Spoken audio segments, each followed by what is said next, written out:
This is CUNY TV, the television station of the greatest urban university in the world. As the sun sets in New York, Twilight has become a time to reflect on the complex problems of the global pandemic. In a democracy, every perspective on the world is important, and people in art and culture have surprising bodies of knowledge that can shed fresh light on today's reality.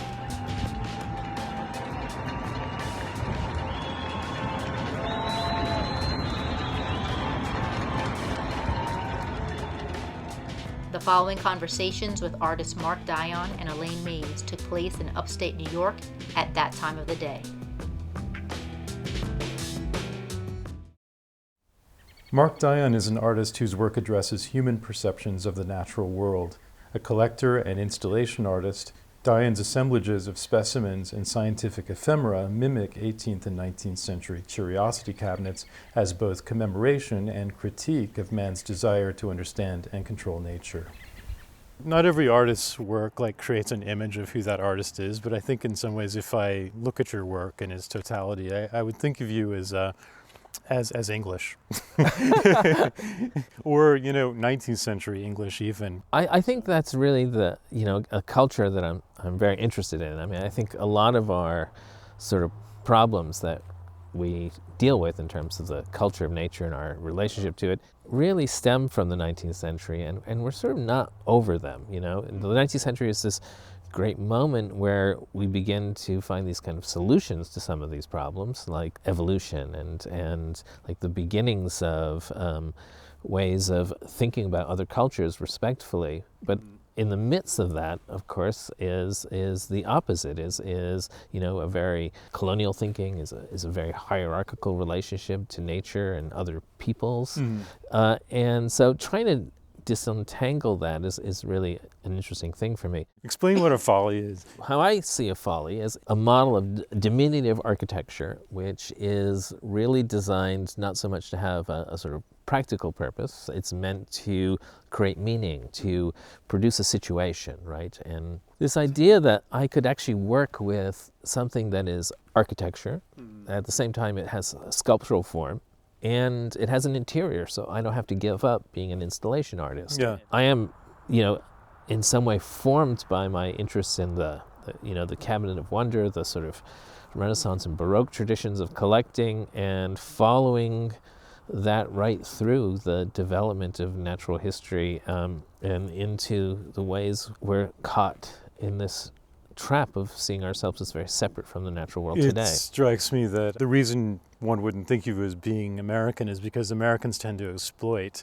with that knowledge, all the taxonomies and all that understanding based on rational science, instead of just purely understanding it, which I think maybe goes back to the amateur idea of just being interested in it for the sake of the information it offers. Yeah, I do have a sort of passion for amateurs, and also a passion for people who are studying in ways that maybe don't fit into an economic model, right? So I'm a great admirer of paleontologists, right? No one is ever going to get rich from paleontology. No one is going to destroy another nation or culture through paleontology. It's the pursuit of knowledge for knowledge and for the illumination of our notion of who we are and how we got here. And, those are the kind of pursuits that I'm extremely excited about. Entomology, botany, all the traditional natural sciences, and for their formation now in sort of integrated biology. It has almost a kind of surrealist ring to it. I mean, someone who's passionately interested in a particular thing that has kind of no value to modern society, the world's expert on a particular kind of fly, or someone who devotes their life to understanding a particular worm or something like that. Absolutely, but those are my heroes. I mean, exactly. I think those are the people who are making contributions to humanity that are just incredibly valuable. One of our big problems as a society is we only have this one metric for value, which is capital, and so anyone who's measuring things other than that, is, for me, is fascinating. In a situation such as this, the COVID-19 pandemic, it's the kind of thing where in a race to maybe find a cure or a vaccine or a treatment or something like that, there might be somebody with some sort of esoteric interest or form of knowledge.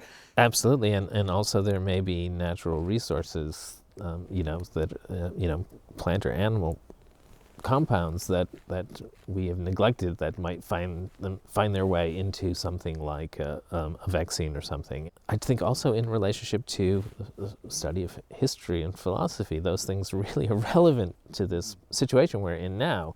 If there weren't people who studying obscure things like the history of pandemics, we wouldn't know as much as we do about our situation. So as much as I understand the problems of academia, I am a big fan of academic pursuits and the pursuit of knowledge and the university and all that it promises. Before it was acting like a vocational school. Mm-hmm. One thing I find interesting about your work, though, is you're not making fun of rational science. Like, you're not sort of sending up the absurdity of the pretense of rational Western civilization. It's sort of conquering and knowledge of everything. In some ways, I think you're celebrating real knowledge, because you do real research for your projects. You celebrate all kinds of knowledge that might be lost if it weren't for the fact that some people still preserve this in some way. For me, science is definitely my way of understanding the world. It is my cosmology. It seems to me the most reasonable explanation of who we are and how we got here to date. But at the same time, science doesn't have a sort of monopoly over the culture of nature. So I'm also interested in popular forms as well. What do farmers have to say about this? What do hunters have to say about this? What do gardeners have to say? How do we, as a society, come to some kind of notion of what is the natural world and what's our relationship to it? What are our obligations to other animals? And it's something that is continually in formation. But science is one of the important parts of that puzzle. I'm also really interested in how social agendas and ideology creep into science, and how and the production of pseudoscience, and how dangerous that could be, and how sort of pernicious that can be. So I think it's important to be vigilant about what's real science and what's not real science. And as an outsider, it's not always easy to tell. It seems to be trendy in a way to look beyond science for other explanations. And in some ways, I think that's dangerous, because we're all kind of agreeing in some ways that we're going to throw the baby out with the bathwater and just kind of start over in terms of how we understand the world. And as you said, science doesn't really explain everything, but on the other hand, it gives us a kind of stable basis for common understanding. I think so too. I think it really is a foundation, and it's something that is not based on belief and speculation, so we can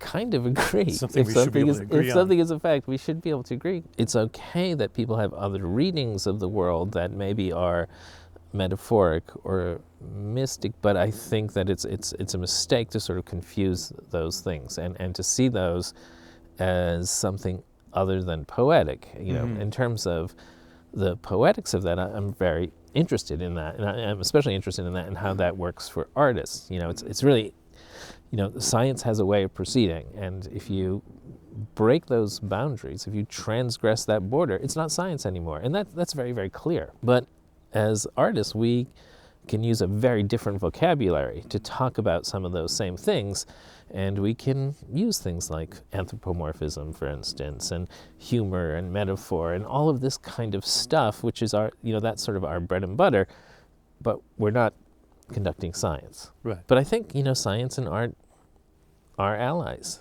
At least we share the same enemies, right? Fundamentalism, intolerance, ignorance. For that reason alone, they're really two very different ways of approaching some of the same problems. I think the sort of romantic notion of, beauty dies as science expands is just wrong. I mean, I think that, the more we know through science, we have a richer appreciation. And even though I don't believe in a sort of spiritual world or an afterlife, that doesn't mean I don't feel kinship with living things and feel that they also have integrity and that they should be valued beyond their commercial monetary value. Yeah, and in this crash course we've all had about pandemics and how they happen, and I ask myself, what has been my contribution to this? And there's a kind of delicate subject that starts with the market in Wuhan, China, and the bats. And it's become among liberals a very touchy subject because it sounds like you're blaming the Chinese or saying it came from China. Of course, that's been exploited politically, but it's a larger question that we should be able to talk about that has to do with how we treat animals and how we manufacture meat and how we consume that. And it's not just something happening in China that happened with bats in a market. It's something that's also potentially going on here too with factory farms and things like right, that. Absolutely. And you know, I mean, I feel very fortunate that I do live here in the countryside, and so, you know, when we do eat meat here, we pretty much know the cow that it came from, and we know the conditions that it was raised in, and Calling the chicken on Portlandia, right? We do. Right. As you said, we have a chicken coop just behind me that's about to be populated tomorrow when the chickens arrive. I hope that this is a moment that gives us pause to think about some of these issues about how we treat the world around us, and how is that really the way we want to treat it, and you know, having this opportunity to maybe reset some values in the culture is a rare and interesting thing. Will people do that, or will it just be you know, setting up the pins in the bowling alley again and like nothing happened? And you know, it's just really impossible to say. Mm-hmm. I mean, the second part of my feeling of being implicated in, you know, what's happened is, and it's not just some liberal notion of guilt over carbon footprint or something, but we have all been flying around in airplanes a lot, and part of what's happened with the pandemic is that it's spread very quickly just through lots of global travel. And there's a very weird moment when I realize, you know, that nationalist governments like this one, or perhaps in England, wanting to close the borders of those countries, in some ways that's become this kind of weird answer to you know, blocking these kinds of problems in future. Of course, they're doing it for the wrong reasons. They're doing it with different kind of malevolent rhetoric, but on the other hand, it sort of feels to me like, well, sitting still, not traveling around so much for work or pleasure, and also eating meat or not eating meat, but doing it responsibly, that these are kind of two ways that would actually in some ways change behavior, that would change the potential for this in future. The opportunity to have a little intentionality about some of these decisions is great. You know, that we have this great moment to reflect on whether the madness of the pace of life that we've been living is necessary. Yeah. And if we actually do all benefit from this in a way, and what's the cost? And you know, I work a lot on these issues, and I'm always trying to just decipher how we, you know, evolve this suicidal relationship to the planet. And you know, but I never want to be, I'm not the person who can stand there and say, yes, but I live in a pristine way. My footprint is small. It's exactly the opposite. I'm also implicated in this, and I think that that's, for me, one of the strengths of the work and the approach is that I'm not a saint. I'm not outside of that, and I'm not really that interested in art made by saints. Mark Dion's current exhibition, The Perilous Texas Adventures of Mark Dion, will reopen soon at the Amon Carter Museum in Fort Worth, Texas. Last year, an outdoor exhibition of Dion's work was shown at the Storm King Art Center in Cornwall, New York.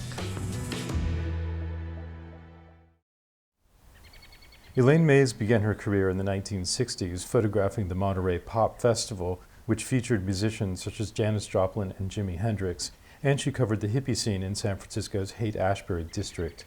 Mayes retired after a long career of teaching and recently completed her first documentary film. How are you and Randy holding up during this siege? Yeah. Well, we're holding up. I stay home. And if he goes to the market, I get to ride in the car. But I'm not allowed to get out. Right. I mean, we're all kind of used to self-isolating here in the Catskills. Well, besides it's going to the sort of like grocery it store. always is. Yeah. It's just that you don't go visit anybody normally. Yeah, exactly. I don't think I ever asked you, where did you grow up? Oh, see, that could be a half-hour long answer. But the thing is, I grew up everywhere. Military family, or? Part of the time. I moved every year until I was in the 7th grade, at least once, sometimes twice. I was born in Berkeley, and my father was teaching. What did he teach? He was teaching political science in junior colleges at that time. And then he decided to go to law school, so we moved to Menlo Park. And he went to Stanford Law School, but then the war came along. and he got drafted. So then you went to college. You wanted to be a photographer. You wanted I to had be a no photographer. idea what to do. You just went to college and I went to studied college, and my dad wanted me to go to Pomona, where he'd gone to school. generally. And I didn't want to go where he'd gone to school. I wanted to go to the University of Pacific and study music. I was a musician then. And he didn't want me to go there because he didn't think it was an academically good school. So the compromise was that I went to Stanford. And your major wasn't photography, My I'm major guessing. was everything for a long time. And on the last quarter of my junior year, I took a color class and I got an A. And I said, aha, maybe I'm interested in art. So I ended up majoring in art. And I went to summer school in order to graduate on time. It wasn't a fur-piece stand-up in San Francisco. Was that pretty much where you landed right after? Yeah, I landed in San Francisco after that. And you were photographing then? Well, I went to the San Francisco Art Institute Okay. first. And I wasn't photographing. I didn't even have a camera. But all my friends were in the basement doing photography, and I thought that was very cool. So I took a photo class. And one thing led to another. So I ended up doing photography. Was it your first big assignment doing Monterey Pop Festival, 1967, or were you already doing things before I was that? doing assignments, but it wasn't even a big assignment, really. Monterey. I mean, it turned out to be. But everybody was going to Monterey, and I had to go to Monterey, so I got myself an assignment with a teenage magazine called Hullabaloo. Nobody knew what was going to happen. Like, I would get in front of the stage, and then I left, and I realized I should never leave. I had to stay there the whole time. People went backstage. I tried it. I said, no, I want to be in the audience. And all the musicians were all sitting there anyway, so that's where I stayed for the entire time. And such a big deal, musicians too. I mean, they were all famous at the time. Jimi Hendrix and But nobody'd Janis ever Joplin. heard of him. It was the first time Motown and rock and folk were all together in the same time. So did you know any of them at that time, or was it sort of slightly later back in San Francisco? During that time, I moved to the Haight, to a commune, and Peter Albin from Big Brother and the Holding Company lived across the street, and Janis lived down the block, and the Grateful Dead were like a block away. So they were all there, and we were there, or I was there. I'm having a hard time imagining what hippie culture in San Francisco in the 60s was like. Well, I mean, there I have were- the impression that there was a kind of nice period when it was just sort of forming organically. There and then were it a got group kind of mediatized. people who were photographed for Look magazine. One of them became a good friend of mine. They were post-beatniks. Somehow were inventing ways to behave that nobody'd really done before. And so that started the mythology. But then Herb Cain in the Chronicle wrote about it, and the whole country found out about it. So all the people went there because they read about it in the media. Uh-huh. And I was very aware that it was created by the media. Did the media change it, or did it just kind of like The change media in its changed own it completely way? because Yeah. all these kids came from all over the country to be there because they knew it was a cool place to be. But the ones who established it initially, though, were idealistic about it. It was a They were intellectuals. yeah. But then the ones who came basically were looking for free love or experimental Right. lifestyle that maybe didn't go as well. As Right. Well, and they when that were rebelling against their parents. They Yeah. were middle-class kids, and they didn't think their parents' lives were very interesting. So the Summer of Love is in 1967, is that Yes, right? that's right. But then by the time you were taking the Haight-Ashbury portraits, there's a little bit more of maybe a crack in Well, the by that fantasy. time, everybody knew after the fall of '67 that it was really over. And I was living there. I was in a commune, and I moved 2 times. So I got a phone call at the end of being there in August from a man I'd never heard of named Jerry Liebling, and said, our professor is sick. Do you want to teach photography? And I said, who are you? And this is Jerome Liebling. Yes. And so I said I would think about it. And I thought about it overnight. And I decided I should go do it because I could do anything for a year. And I was looking for some way to earn a living that wasn't doing commercial photography. I didn't want to do it anymore. Thus began this long career in teaching. But first, though, tell me about Janis Joplin.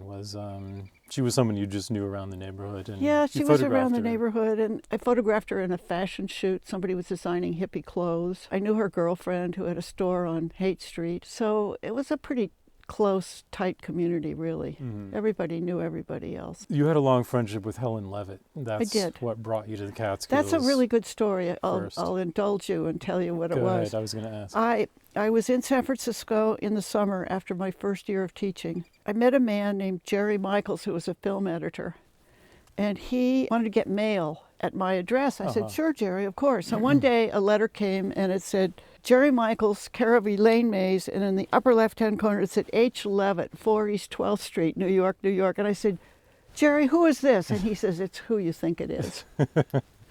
So when I went on my winter break from my teaching job, I called her up and I went to visit her. Mm-hmm. So that was in 1968. Mm-hmm. And you had admired already. She'd made films as well. Yeah, as I was in photographs, love right? with her films. I didn't even really know about her photographs. I took a class and they showed us movies, and they showed us The Quiet One. Mm. And The Quiet One was a movie that Helen Levitt and Janice Loeb made for the Wiltwick School for Boys. And it's a lot of shots that look like her own photographs, children playing on the Lower East Side and Yes. things like that. Yes. Yeah. So then after you met her, you started to hang out, I guess? Or, Well, you I went was to teaching Hampshire? in Massachusetts, and she invited me to come to the city and play in the poker game. And I knew how to play poker. I wasn't very good, but I was daring. So every 2 weeks I would go to the city and play in the poker game. Mm-hmm. And that's really how I got to know Helen. You made this beautiful film about Helen, and you don't actually show her hardly at all in the film. She's on audio. You can hear her talking, you hear your conversations. It was easy to be sneaky in the library. Helen became so occupied with books that I could make a shot or two without her even knowing it. She never knew when she was being filmed, except she was so smart and aware that she was figuring it out. So I would put the camera on a tripod and then she'd walk by and we'd have conversations. But and at one point, she tells me I should get something on the camera, and I know she knows completely, thoroughly what I'm doing. You have a particular kind of relationship, and I don't want to say mother-daughter exactly, but maybe kind of like sisters or something. Well, Helen thought we were sisters, and I thought she was my mother.